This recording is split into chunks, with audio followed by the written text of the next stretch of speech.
las obras que se han preparado de Valladolid son 6.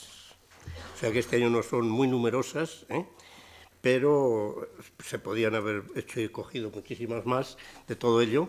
Pero creo que son muy significativas porque se ha dejado los divos, el Gregorio Fernández, el Juni, en fin, todas estas cosas que a veces tapan un poco lo que es lo bonito del reconciliar, ¿no? Y entonces, cómo se ha cogido más fijándose en el pensamiento, en las circunstancias históricas que todo ya ha habido, y entonces, por ejemplo, 3 imágenes son jesuíticas. De las 6, 3 jesuíticas, una de un convento del monasterio cisterciense de San Quirce y Santa Julita, y otra de la parroquia, me parece que es, los que hay de las 6 imágenes, ¿no? De todo ello.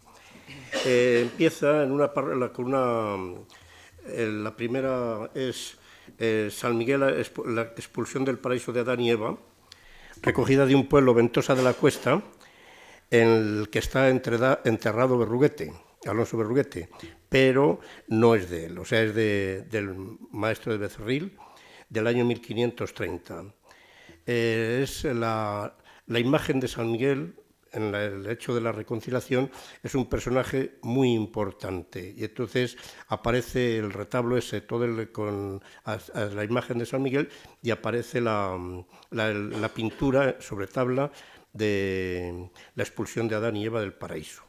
Es lo que ha hablado antes Enrique del principio. O sea, ahí es donde, al separarse de Dios, viene la reconciliación de Dios con el hombre por la salvación de Jesucristo.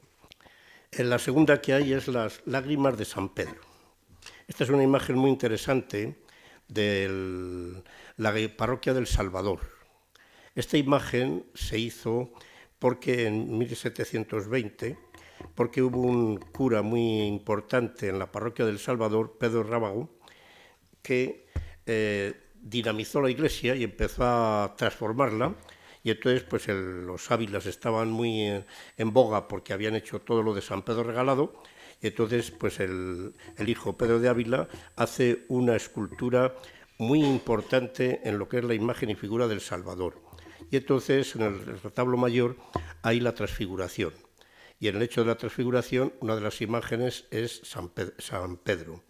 Y hace una imagen exenta, bien es verdad que era para una capilla, de los condes de Alba Real, pero luego ahora después está en la parte hacia el altar mayor, y desde allí como que está viendo y viviendo el hecho de la transfiguración que representa en el altar mayor.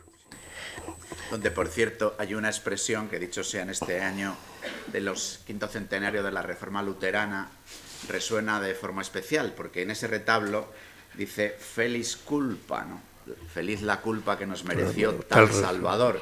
Y es lo que está contemplando Pedro llorando sus culpas, pero al mismo tiempo dice «Felis culpa» porque acojo la salvación que el Señor nos trae, una salvación gratuita, que este predominio de la gracia es lo que la Reforma Luterana de alguna forma nos aporta con especial fuerza, en realidad sacando brillo algo que pertenece a la gran tradición cristiana. Bien, pues esta imagen es una imagen de tamaño real, o sea, como una persona. Es una imagen que no está hecha para la procesión. La veréis ahora procesionada a partir de 1965, la sacan en la procesión. Anterior es una imagen de retablo, bien es verdad que está esculpida tanto la parte anterior como la posterior, con el manto, con todo, con un movimiento impresionante el que tiene la imagen de todo ello. A partir del 65 sale en procesión, y los que alumbran son la cofradía de nuestro Padre Jesús resucitado, María Santísima y de la Alegría y las lágrimas de San Pedro. Recalcar lo importante son las lágrimas, es decir, el significado que tiene del encuentro y el reconocimiento de Pedro que hace de Cristo. Lloró amargamente, ¿no? Así. La tercera imagen, es importante ver la tercera y la cuarta, que vamos a ver después, Santa María Egecíaca y Santa María Magdalena. Son 2 imágenes que tienen la misma y muy importantes en el mundo jesuítico. La una proviene de Villagarcía de Campos y la otra de aquí de la parroquia de San Miguel. La parroquia de San Miguel, la Madalena, es una parroquia jesuítica y estuvieron los jesuitas hasta la expulsión, y damos cuenta que todo el concepto, toda la imaginería y toda la forma de vida es jesuítica en la iglesia de San Miguel y San Julián. Santa María Egipciaca es una, ya sabéis que Santiago de la Vorágine y alguno más recogen las leyendas que había sobre los santos. Y entonces una de las leyendas que recoge Santiago de la Vorágine es Santa María Egipciaca. Y en esta época pues ponen esta imagen, en fin, que vivía una vida en Alejandría non santa, y entonces se fue a Jerusalén, y allí, pues en fin, la voz del Señor que no la dejó entrar en una de las iglesias y en todo esto así, entonces se retiró al desierto para hacer su penitencia. Toda la ropa se la deshacía, se la caía a pedazos, y entonces Zósimo, un ermitaño, pues la dio su manto para, en fin, o sea, fuera vestida y así de todo ello, y viene la conversión de ello. Pero, según dice la leyenda, esta santa fue un día allí Zósimo y había muerto. Y entonces llevaba un león y el león escarbaba para poder enterrarla, ¿no? Bien, dejando a un lado la leyenda, entonces ha sido una santa que se ha extendido mucho precisamente por la situación de la vida que tiene tantos caminos. Y entonces, como en un momento hay la conversión, igual que ocurre con la Madalena. Y entonces el encuentro con Cristo, encuentro de salvación. Es muy curioso la imagen esta de la Santa María Egipciaca, cómo la representa Tomás Sierra, que la hace en 1662. Y esta es una imagen que añade otra cosa muy importante en esta época: las reliquias, los relicarios. Daos cuenta que los dos principales relicarios que tenemos, no digo que sean únicos, los dos principales están en la iglesia de San Miguel, joya vallisoletana desconocida totalmente, donde hay una cantidad de obras de representación de personajes, de Gregorio Fernández, de más autores, o sea, de todo ello. Es algo impresionante en la capilla de las reliquias de San Miguel. Yo esto creo que habría que hacer una propaganda nuestra para que seamos capaces de descubrir las cosas importantes que tenemos. Entonces, en esta época las reliquias eran muy importantes, y lo que hacen es, se lo dan a artistas, y por ejemplo Tomás Sierra es el que hace prácticamente la mayoría de los relicarios de Villagarcía de Campos, así.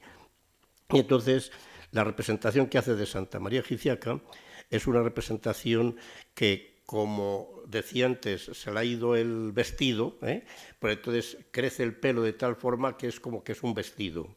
Pero daos cuenta que lo pone dentro de una forma agreste, lo que son las rocas, lo que son toda la representación que hace ahí de la imagen de Santa María Egipciaca.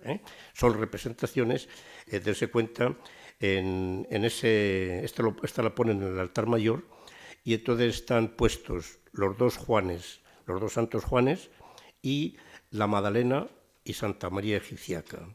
Es como modelos de lo que no se debe ser y de lo que se puede ser. Y entonces es el encuentro con Cristo como transforma, que es la reconciliación, transforma la vida de las personas. Santa María Magdalena, Santa María Egipciaca aparece arrodillada con un libro abierto que está leyendo en oración y con un rosario. También aparecen las rocas, las ramas, la calavera y algunas flores. Es patrona de las mujeres arrepentidas. O sea, también así. O sea que Santa María Magdalena, esta procede de la iglesia jesuítica de San Miguel. la Madalena que se podría haber escogido para la exposición, pues las famosas de Pedro de Mena, ¿no? Así de todo ello. Y sin embargo, pues se ha cogido esta con un pensamiento, repito, jesuítico, que tiene una expresión y una forma distinta. Las valoraciones son todas odiosas, no hay comparación, o sea, entre una y otra, porque cada una representa una forma diferente de expresar las cosas. Los dos temas importantes en este momento son la religiosidad y, primero, la penitencia y, segundo, la meditación de la pasión de Cristo. La penitencia es un tema muy jesuítico extendido desde el Concilio de Trento. No digo que antes no existía, sino que ellos recalcan el mundo jesuítico, sobre todo los ejercicios de San Ignacio, pues fijaos cómo lo expresa de todo ello. Y la pasión de Cristo. Y aquí es lo que se representa en esta imagen. Esta imagen la hicieron para una capilla funeraria. María de Pimentel iba a hacer allí su cierto funerario, pero después no llegó a hacerse. La imagen es muy sencilla, carece de atributos, no lleva la calavera, no lleva el libro, no lleva el pomo de perfumes, con lo que aparece siempre en todos los sitios. Y la coloca también en una cueva con ramajes y rocas. El crucifijo que lleva, os decía que el tema importante era la pasión de Cristo, veis representado en el crucifijo, quizá no sea el original, pero no se conoce más de ello. El autor nos pone rasgos para que comparéis con la de Mena. Los rasgos son duros, son de talleres castellanos, y quizá sea Tomás Sierra, el mismo que trabaja en la Colegiata de Villagarcía, el que pueda haber hecho esta imagen, pero no hay seguridad de ello, de la hechura del autor. Es totalmente anónima. Luego, otro importante es una pintura en el convento de los agustinos, de los filipinos, es La muerte de San Agustín. Esta es una obra moderna. Dense cuenta que lo que les decía no son autores de relumbrón, pero son autores nuestros y también, pues oye, muy importantes. El autor de este cuadro es Pablo Puchol. Nos sonará más Martín Monsó, a lo mejor, pues son compañeros que trabajan en la Escuela de Bellas Artes de aquí de Valladolid. En 1917 es cuando hace este cuadro. Los agustinos de aquí de Valladolid le encargan a Pablo Puchol, le encargan un relato de la vida de San Agustín a través de una serie de cuadros que son los que tienen expuestos en el claustro. Son cuadros de gran tamaño y daos cuenta, si antes he dicho por qué ponías Santa María Giziaca y la Madalena, pues daos cuenta que estamos en el mismo caso con San Agustín. San Agustín, Santa Mónica bendita, madre de San Agustín, decimos, ¿no? O sea, como la transformación que hubo en su vida por el encuentro con Cristo. Este cuadro influían mucho en estos pintores, como en todos, influían las estampas. Siempre ha sido una de las cosas, porque son las estampas devocionales, que son los que van demostrando un poco la forma de pensar y de la vida de la gente. Y entonces aquí nos pone en el cuadro la exposición es el velatorio en la muerte de San Agustín. Y cómo nos pone precisamente la luz y de todo lo que resalta en San Agustín, que es recogida su alma por el ángel para llevarla al cielo, de todo ello, así. Y luego, por último, hay otra imagen que la he visto nada más por fotografía, porque está en un convento de clausura y que además está cerrado, y entonces, pues oye, pues es la adúltera. ¿Veis? Otro tema. O sea, como veis, todos los temas están escogidos para hacer lo que es la reconciliación y comprender la catequesis de lo que es la reconciliación. Está en el monasterio de San Quirce y Santa Julita, es de yeso, es una imagen de bulto redondo y representa a Cristo y la adúltera. Esto está hecho por el mismo que hizo el corazón de Jesús de la Torre de la Catedral en 1912. O sea que veis que tenemos del Renacimiento, del Barroco y moderno. O sea que hay una representación de todas y cada una de las épocas de todo ello.